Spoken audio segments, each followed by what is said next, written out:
Hello everybody, welcome back to the CSTL. This is the final game, the rubber match, for the determining match to see if we go to an ace set between JustCheese League and Proxy Tossgirl.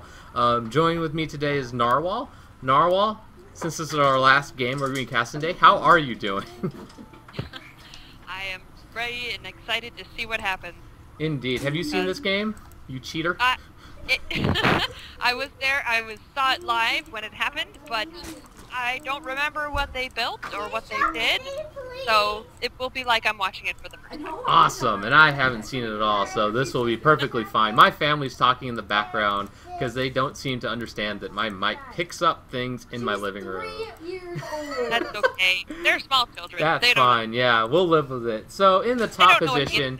In the top position, we have Callow, the pink Zerd, representing Team Proxy Tossgirl. That's Mig's team, as you can probably tell. And in the bottom position, we have EnderWiggnz, representing the JustCheese League, which is Meeks' team. So, yeah. Just to remind everyone, this is the Penny Arcade Team League, the Curvy Star Team League. You can find us on the PA channel on the North American server, or check us out at pennyarcade.com in the forums if you want to find out more information. Team League of all skill levels. These guys are 2 silver players, both playing their hearts out for this would-be, if Joe wins, ace match. And that's the thing about this team league that I really like, is that it doesn't matter if you are masters or if you're silver. A win's a win for your team, and that counts for points. So, you know, they're both, if you're playing against someone against your skill level, you're playing as best as you can. Yep. So there's no just, oh, well, I'm playing against a diamond level player, and I'm just going to give up and just do whatever. So, you know, people are taking this really seriously, so it makes it a lot of fun. It is a lot of fun. It looks like game 2, Callow kind of went with a questionable strategy of like spine crawler and a roach. Here he's kind of doing a standard speedling opening, which I appreciate. Joe, on the other hand, is going to go 15 hatch. Very solid opening.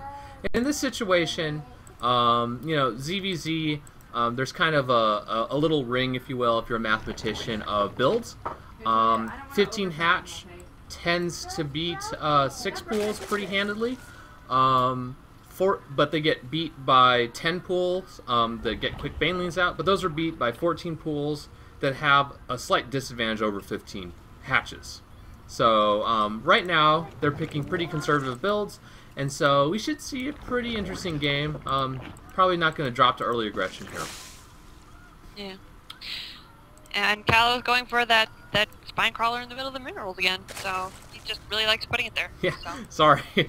I was expecting that not to be there. Meh, what are you going to do about it? Again, not very necessary, especially if we check Callow's vision. He can see that there's creep there, but he probably doesn't realize that there's a second base there, so the spine's actually not really necessary at all. Definitely not any... there's definitely no early aggression coming out of Joe at this point. Well, I don't know. He's got that Overlord in the base. Let me just check his vision for a second. It's like he's going. He's looking up, and oh, now he does see it. He sees that there is another hatch right there. Callow knows that it's there, and you know, I think that spine crawler was put down too soon. Indeed. Looks like 5 roaches are going to come out from Callow, and those are rallied straight to the natural. He's going to be trying to do some early damage here, and that's really what a 14 hatch has to do. Traditionally, a 14 pool traditionally does. Usually, 14 gas pool means speedling aggression, speedling baneling aggression against 15 hatch, and that usually ends up 1 of 2 ways. Here, however, I mean, Callow's essentially doing a 5RR. I wouldn't call it 5RR because that build order doesn't have a spine crawler in your main. But that's kind of what he's doing right now. Yeah. He's putting down a second hatch for himself as well, just to see if he can keep up with that, because he doesn't want to get too far behind. He either has to do an all-in at this point or try to catch up economically. Yeah. And if there's any race that can kind of catch up economically, it's Zerg, because they can just make all those drones. Yeah, unlike, you know, PvP, for example, right? If you lose your probes to like a Zealot or like a Warp Prism Zealot drop or something, you're kind of, you know, messed up in a pretty bad way. In ZVZ, you can kind of tweak things a little bit. You can put on pressure even though you lost your drone count and catch up by droning behind it. You can hope your opponent overcommits so you can drone up and then just have lots of defenses. Apparently something's very gross for my kid, but that's okay. It's not the play that's gross, though. That's the important thing. Yeah. It's respectable stuff. It definitely makes Zerg a lot more unpredictable, and especially for me as a Protoss player, it just makes it a lot more difficult to tell the timings on things. And I go in, I'm like, oh, I don't see any units, and then I arrive at their base. I've traveled all the way across the map, and then suddenly they have, you know, an entire army just sitting there waiting for me, and I find I have a lot of trouble with that. So, so yeah, it's just. That's my take on it. Yep. No, I mean, in ZVZ, I mean, that's why a lot of Zergs complain about ZVZ. Probably, in my opinion, well, that's a huge drone transfer.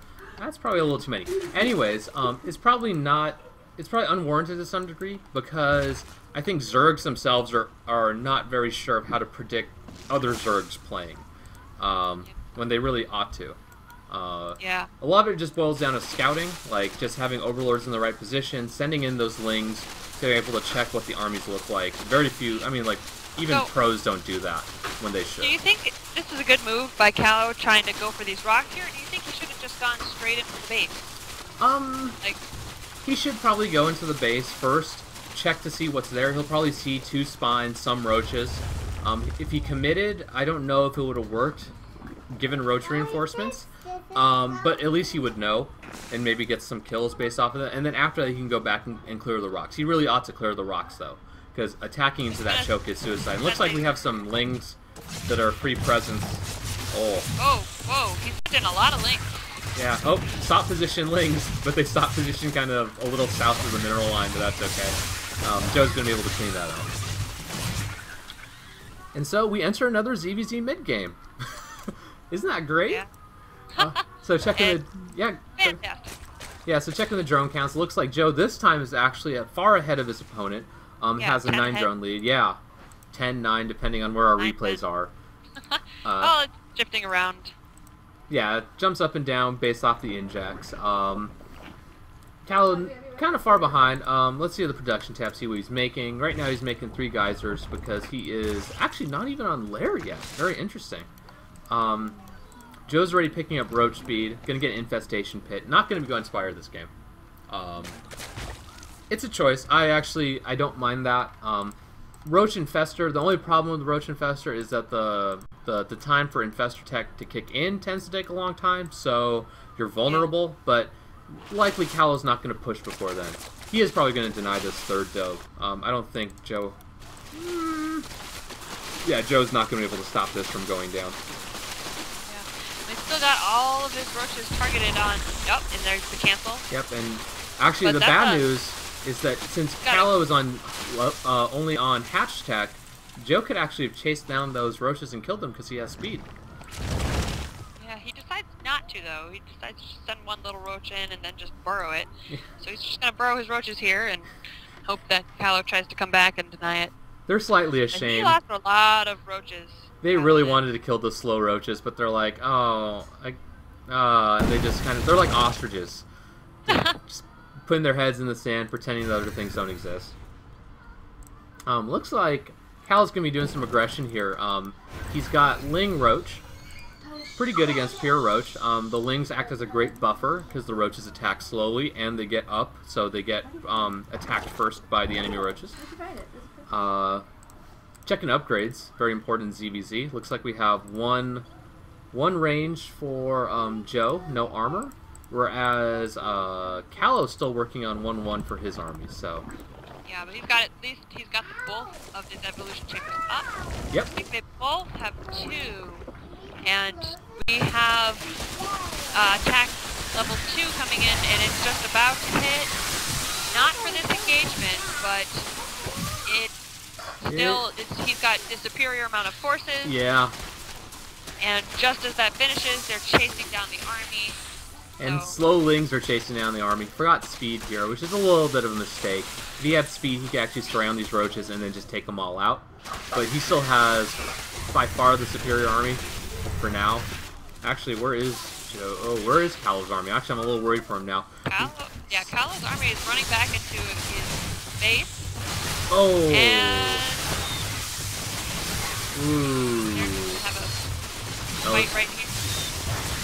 Yeah, this is bad for Callow right now. He needed to engage in that choke so he could take it, you know, defender's advantage with reinforcement and nullify Joe's army advantage.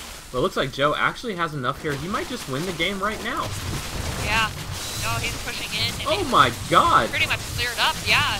Cleared up pretty much everything. Joe burrow micro on roaches. My little Joe's growing up. That's so cute.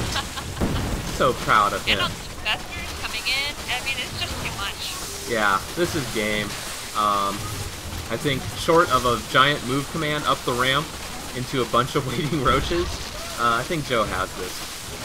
Yeah, I don't know. Maybe I'm slightly ahead of you, but I'm gonna take out the natural expansion. Yep. I think Callow can just go back, and he's putting up spines. He's trying to defend as much as he can, but that's a big army.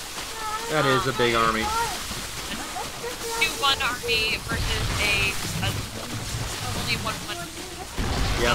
Yeah, Joe definitely running this over. Spines won't be up in time. It's just roaches versus a lair. And you know what? Lairs, even though they have giant spikes, they actually can't use them. So, that's game. We're just going to wait for Callow GG. And there's the GG. And so, Joe brings the series between JustCheese League and Proxy Tossgirl to an ace match. And since we come from the future, Narwhal, what's that ace match going to be? That ace match is going to be between Hummingbird and Scepter, right? It is going to be between Hummingbird and Scepter. That's a former Grandmaster player versus a Diamond player. Wait. Oh, Hummingbird is former Grandmaster now. Yeah, he's no longer Grandmaster. A little bit of the fall from grace syndrome. I don't know if he's mentally shaken, but it should be a good match because Scepter, even though he's Diamond, I think that's more of a function of the fact that he hasn't laddered in a while. He used to be Masters, dropped to Diamond, went to Korea, the Korean server rather, and he's been playing there for a while. So I actually think he probably has some surprises up his sleeve for Hummingbird. So yeah, should be. I'm not sure when that game's going to be done. Should be done in a few days probably, as of this broadcast. So that's that. And so yeah, that's that. Pretty impressive game by Joe. Hit that timing very crisply. I actually had burrow micro. Made me smile a little bit on the inside. So yeah, that's that. So, wow, we're done casting, Narwhal. How do you feel? I'm ready to do it again next week. Hey! Hey, yeah, we could totally do this again next week. And so, just to summarize, Proxy Tossgirl takes it JustCheese League takes it 2-1 over Proxy Tossgirl, taken to the ace match. That'll be done at a later date. CSTL Week 2 actually started last Thursday. Yeah, it started 2 days ago. Yeah, so we're quickly, rapidly converging on our 4 weeks before the finals. And so right now, Team Vari lost to your team, whatever it's called, Photon Cycle something or other. Professional Photon Cycles. Whatever, we don't care. And so they're up 1-0. There's a lot of words that begin with P. You know, I'm sure it works. Yeah. Professional something. And, yeah. Indeed. Indeed. And so, for week 2, we have, I believe it's JustCheese. You guys know who you're playing? Is it Tossgirl or JustCheese? We are playing against Meeks, I believe. Alright, so that is, I believe, JustCheese League. And it looks like Team Vari is going to be playing against Proxy Tossgirl. So we'll have some exciting games coming from that in a week or so. So, yeah. Any shout-outs, Narwhal? Your peeps? My peep? I didn't, well, I was drinking Irish tea, so I'm just going to do a shout-out to the Irishman who is on Starcraft 2. I saw him on earlier. Alright. And here's my shout-out. I'm going to bring my kid up because she's been making noise this whole time. Talia, you want to shout out to people into the camera? Okay. Hi. There we go. Hi. All right, thank you, honey. Good job. I'm not a boy. Yes, Narwhal is not a boy. I'm a lady. She'll figure it out one day. And yeah, so this was the CSTL. Again, if you're interested in playing with Penny Arcade, check us out at Channel PA on the North American server. Go to pennyarcade.com, check out the forums to see updates on the league. And that's that. So, peace, everyone. Say bye, Narwhal. Goodbye. All right, and we'll see you guys later.